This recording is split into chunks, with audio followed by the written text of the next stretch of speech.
Every now and then you have a day that kind of feels like it's telling you to slow down. One of those days that doesn't really demand anything from you. It just says, hey, let's go take a look around and breathe a little. Well, that is the kind of day I had yesterday. And I decided to drive up toward Salina, Tennessee. There's something about that part of the Upper Cumberland, the way the hills kind of intersect each other, the way the river and the smaller streams curve around. It just reminds me of old days. Times that make you feel like you've stepped into a bit of a quieter rhythm. Well, when I got to Salina, I decided to turn left on Highway 53 and go down that road because I'd never been down that road before.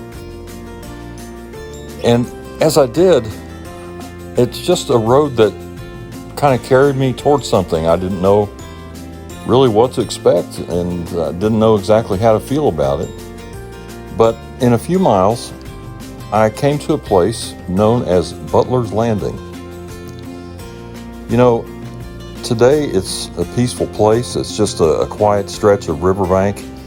But if you stand there long enough, you can kind of envision and almost sense the weight of what has happened there. You see, back in 1812, during the War of 1812, this landing was a lifeline. The place where the river and the streams from this area converge is a place where troops pass through. And that's because supplies moved along the water, and people stood on this very ground wondering what the future would hold. And now it's just kind of a quiet place. Now the river is still flowing, but all the noise of historical events here has faded into kind of a reverent hush. I took some video here, not because anything dramatic was happening, but because the stillness was the story. It's the kind of place that makes you think about how many lives have brushed past this place. Now, just up the hill from the landing is the Butler's Landing Church of Christ. It's a simple church.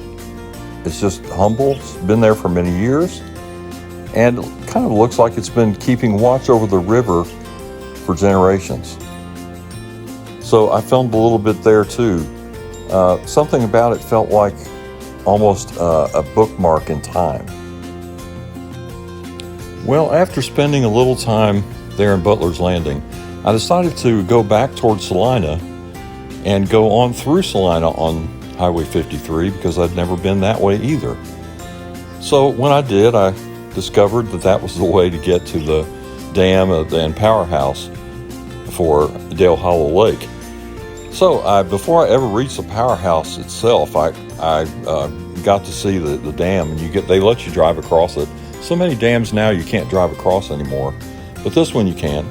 And it turned out to be one of the best parts of the day. The road across the top is narrow. It's just wide enough for, I think 2 lanes of traffic, but really one is best. It's the kind of place that kind of makes you slow down, and whether you plan to or not, but that's exactly what makes it great. And as you can see to my left, the lake opened up like this big blue sheet stretched out before me there. And then on the right side, the sunlight was way down there at the bottom.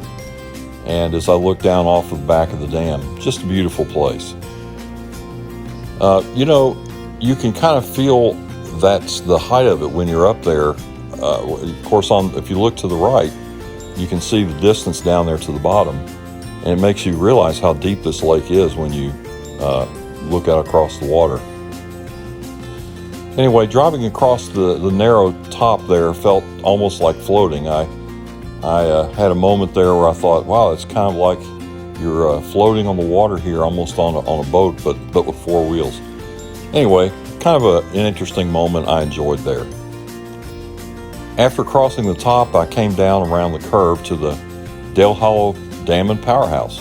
And when the dam comes into full view, it's really striking. It's not just because of the engineering, but because of the way it sits in the landscape. It sticks out. But it's not an ugly thing. It's actually quite beautiful and, of course, very purposeful. And there's a kind of beauty in that. It's not flashy. I like it. It's not trying to impress anyone. It's not the biggest dam in the world, but it's just doing what it was built to do day after day, and rolling past, like some music that never ends. And I stood there for a while just taking it in and letting the wind off the lake settle my thoughts, and it was a good moment there too.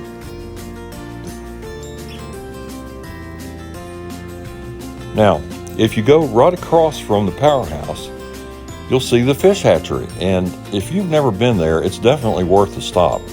It's huge. Huge rows of tanks of water flowing constantly, thousands of fish moving through there.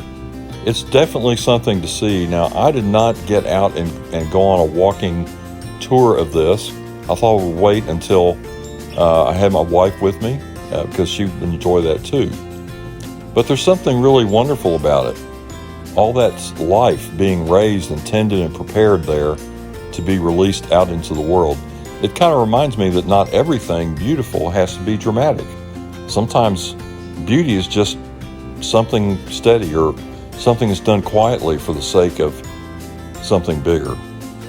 And the whole place is just peaceful. There are no crowds, no noise, just the sound of water and the feeling that you've stepped into a small, hidden corner of Tennessee that most people will never see.